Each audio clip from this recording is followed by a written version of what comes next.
My friend and I went urban exploring a few months ago at this old abandoned hospital. The old equipment was still there, just dirty and beginning to rust. The whole building reeked of puke and strange chemicals. The walls and floors were covered in dust and dirt. We walked down to the morgue, and suddenly there was this crashing sound. We opened the door to get out of the hospital as quickly as possible, but then we saw it. That thing. Its eyes were closed, but it still seemed to stare straight at us. Its legs were broken, so it dragged itself along the floor.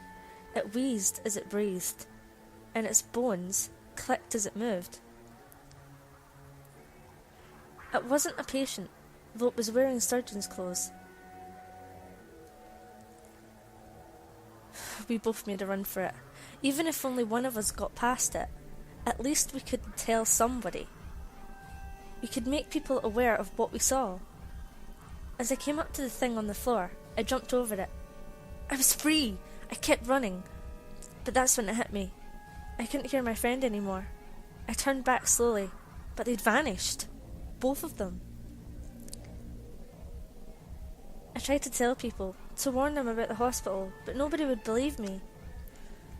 They said I was mad, that my friend had moved away, and that I wasn't coping with it. But now I know I'm not crazy. It followed me to my house. I heard the abomination. Every night as I closed my eyes, it would thump across the floor. It would wheeze as it struggled to drag itself along. Its bones would click as it moved its body.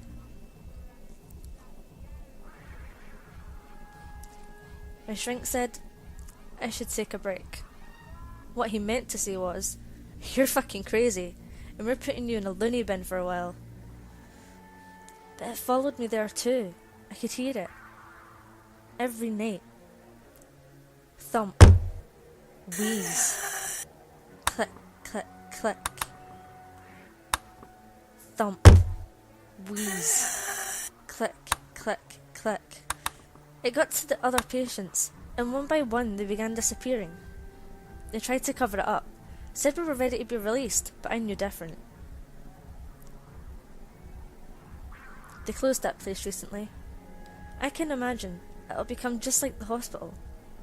I can still hear him, thumping and wheezing and clicking around my new house, but I keep the door to my room closed, the windows shut, and the cupboard doors chained together.